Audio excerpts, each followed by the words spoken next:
This morning's scripture passage comes from Matthew chapter 25, verses 14 through 30. Hear this wonderful story. Again, it will be like a man going on a journey who called his servants and entrusted his wealth to them. To one he gave 5 bags of gold, to another 2 bags, and to another 1 bag, each according to his ability. Then he went on his journey. The man who had received 5 bags of gold went at once and put his money to work and gained 5 more bags. So also the one with 2 bags of gold gained 2 more. But the man who had received 1 bag went off, dug a hole in the ground, and hid his master's money. After a long time, the master of those servants returned and settled accounts with them. The man who had received 5 bags of gold brought the other 5 to the master. He said, "You entrusted me with 5 bags of gold. See, I have gained 5 more." His master replied, "Well done, good and faithful servant. You have been faithful in a few things. I will put you in charge of many things. Come and share your master's happiness." The man who with 2 bags of gold also came. "Master," he said, "you entrusted me with 2 bags of gold. See, I have gained 2 more." His master replied, "Well done, good and faithful servant. You have been faithful with a few things. I will put you in charge of many things, and share your master's happiness." Then the man who had received 1 bag of gold came. "Master," he said, "I knew that you are a hard man, harvesting where you have sown and gathering where you have not scattered seed. Afraid, I went out and hid your gold in the ground. See, here it belongs to you." His master replied, "You wicked, lazy servant. You knew that I sown and gather where I seed. Well, you should have put my money on deposit with the bankers, so that when I returned, I would have received it back with interest. So take the bag of gold from him and give it to the one who has 10 bags. For whoever has the will be given more, and they will have an abundance. Whoever does not have, even what they have taken from him. And throw this worthless servant outside into the darkness, where there will be weeping and gnashing." So the story started off pretty well, at least for the guys. This is a very familiar story. And typically we have this time of year when we're ending our stewardship campaign. We usually know it as the story of the talents, and a talent was a form of money in the first century. This particular translation has it in bags of gold. So here's a challenge for me. I have preached from this text, I don't even know how many times over the course of my career. How can I say something new to something I have seen and preached on so many times? Well, while I was on vacation this week, I watched a foreign movie. I love foreign movies. Amy, not so much. But it was a movie about the Impressionist Paul Cézanne, a writer named Émile Zola. As I was watching, yes, subtitles, but it was all filmed in provincial France. It was beautiful. And who discovered each other. They were in grade school. They remained friends their whole life.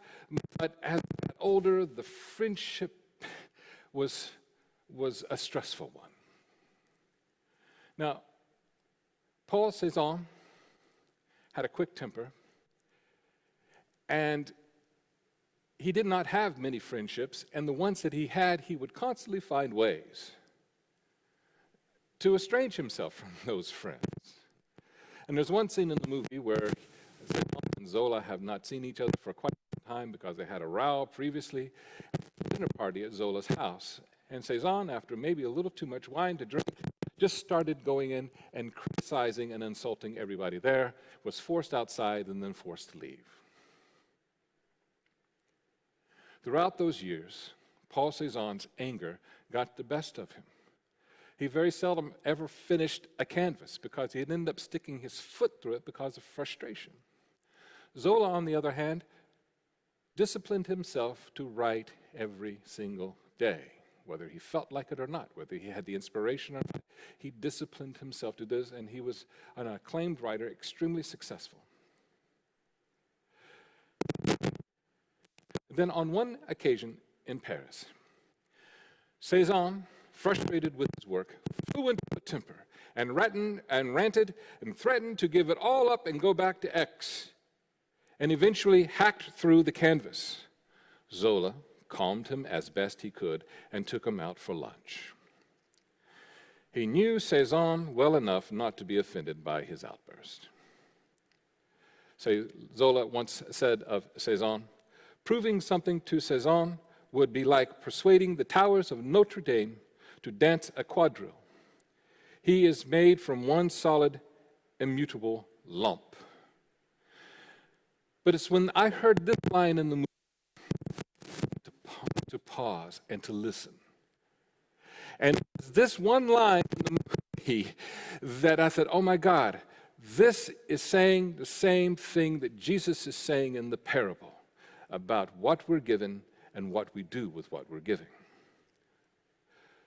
Zola said of Paul Cézanne, Paul may have genius to be a painter, but he will never have the genius, the least obstacle there. And as it turns out, Cézanne never went back to painting. But Zola would not forget the artist's hopeless, exasperated struggles. Zola himself also experienced doubts and hesitations, but always persevered with his work. Zola never gave up. Zola never gave up. There is a joke among those in the artist community about the artistic process. It's like, oh, wow, look at this new project. I can't wait to start it. Oh, this is turning out pretty well. Oh my God, what went wrong? Oh, who am I? I'm a total failure. This is the worst thing I've ever seen in my life. This is total rubbish. It's a total failure. Wait a minute. Oh, wait a minute. That's now starting to look pretty good. Oh, wow, this turned out well. And I don't know about other disciplines in life, but I find that I experience that process quite often. The key is you stick with it. Now, when we look at this parable, there were 3 servants involved, and the master gives one 5 bags of gold, another 2 bags, and another 1, according to their ability. And look what happens in the story. Over a period of time, the one who was given 5 doubled it to 10. He took the risk. He did what he needed to do to double it. The master never told him to double it. He just says, do with what you can with it. Right? The second one, the same thing. He only had 2 bags, but he doubled it to 4. Working, taking the risk, using his wits, using his imagination, doing whatever he needed to do to prove himself that he was able, to his ability, to produce more with what he had been given. And it's the third servant that is such a disappointing one. He was given 1 bag. And because of his what? His fear. His fear of what? Failure. That he chose to take his bag of gold, or as it says in other translations, which is a lovely metaphor, his 1 talent. He chose to take his 1 talent, dig a hole in the ground, and bury it. When the master returned, the reward for the 2 who had doubled their investment was the same. Look, they said, you gave me 5, I now give you 10. The master said, oh, well done, my good and faithful servant. I trusted you in little, and now I will put you in charge of much, much more. Come. The one who had 2. I did it before. It's the same thing. The reward was the same because one had made more than the other, but they both had what they were doing. They took the risk. They did what they could with what they were given, and they produced much more than what they started out with. The reward for the master, the reward for the divine, from the divine is the same. Well done, my good and faithful servant. We all get discouraged, but they chose not to allow themselves to become sidetracked and stuck with the course and produced what they could with what they were given. But it's the last. Because of his fear, he took his talent and he buried it in the ground. Notice what happens on the day of reckoning. The other two were very happy about presenting what they had accomplished, right? Look, you gave me 5, 10. Look, you gave me 2, now you have 4.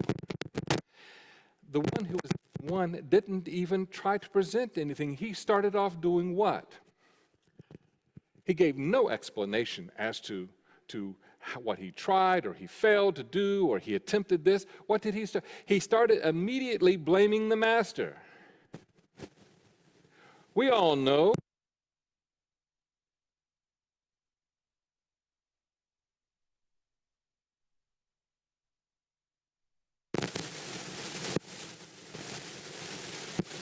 I took it and I bet.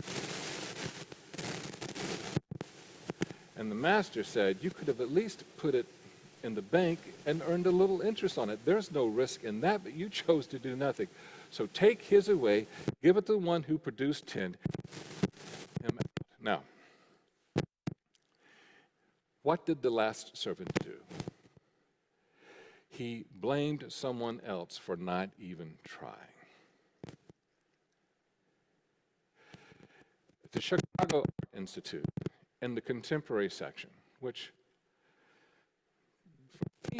I don't enjoy as much as the other sections, but someone had taken a white gessoed canvas, no marks, nothing on it, just a plain white canvas. I don't know, it looked like it was 18 by 20, and they put the person's name to it. I wanted to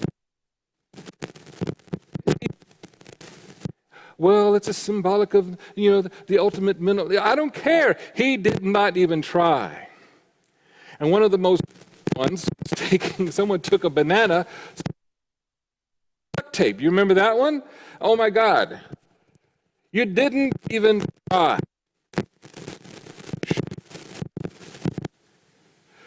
What happens to people when they don't even try, like the third servants? They do what we call in therapy projection. He took what he felt about himself and then he tried to put it onto somebody else and then blamed them for what he did not even try.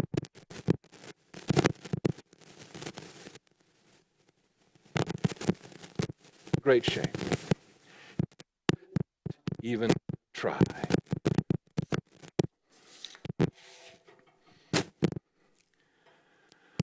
We are giving help.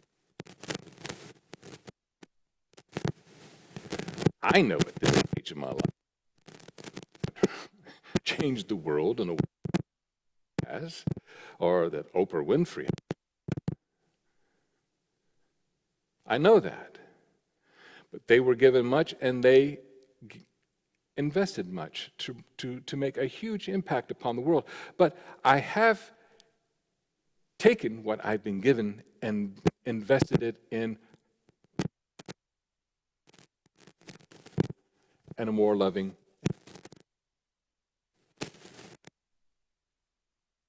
But there's a life that I still find challenging. And writing a book is one of those. I can do sculpture, I can do painting, I can do drawing, I can do preaching, I can do church. I've been doing this for years. Writing a book is a different story. And at times I find myself coming up with the reasons why. I just need to dig a hole and bury it. But it will not leave me alone, because in my quiet moments, I hear that nagging voice, which I call spirit, saying, you got to write the book. Your voice needs to be heard. And it doesn't matter if my voice is heard by 10 people or 1 million people. The calling, the message is, write the book. I, like you, when I'm insecure about something, still struggle producing what I know deep in my soul I need to do. But I, like Zola, am still working on it. It may take a long time. I'm still working on it. But one day in one of my meditations, when I was pondering about such things, this message came to my mind as bells ringing. And this is what the message was in my meditation, speaking to me regarding writing. Your voice comforts. Your voice brings healing. Your voice helps others to understand more deeply. It is unjust and irresponsible to keep your voice to yourself. Well, there you go. Any clearer than that? It can't be for me. And coming back now to Paul Cézanne and Émile Zola. In the end, Zola judge. Cézanne's paintings are in museums all over the world, celebrated and highly acclaimed. Unfortunately, it was Paul Cézanne who became his harshest judge because of his harsh criticism of himself, because of his fear of and frustration with not being able to create what he saw in his mind. Rather than working it out, he destroyed what he was doing. And not only was he destroyed his painting, but he destroyed his relationships too. Look, I can tell you as an artist, creating representational art is correcting mistakes from the very beginning of the process. Correcting, and correcting until, that's it. And then you put the final touches on it. The whole process is about correcting mistakes. I believe that's a powerful metaphor in the lives that we live, no matter what our talents are and no matter what level. You keep trying, you keep working. This one, that, you keep working at it. You never give up. However, God, the God we love and the God we serve, is patient. And God knows a masterpiece when God sees it, and that is you. Because you are a part of God's creation. God gave you your gifts and your talents according to your abilities. The goal for each and every one of us is this: to invest ourselves, regardless of whether we're being successful or not. We're not called to be successful, we're called to be faithful. Be faithful. Trust the process. Be faithful to the process. To invest yourself in such a way that regardless if you reach high acclaim or not, it doesn't matter. What matters is that you tried and you invested and you took the risk. We all take. And when we do, this is what we hear from God. Son, good servant. Put you in charge of many things. Come. Share your master's happiness. So my friend, the charge to myself and to you is this: become the masterpiece that God created you to be. Thus ends the lesson. Go with peace and purpose. Amen.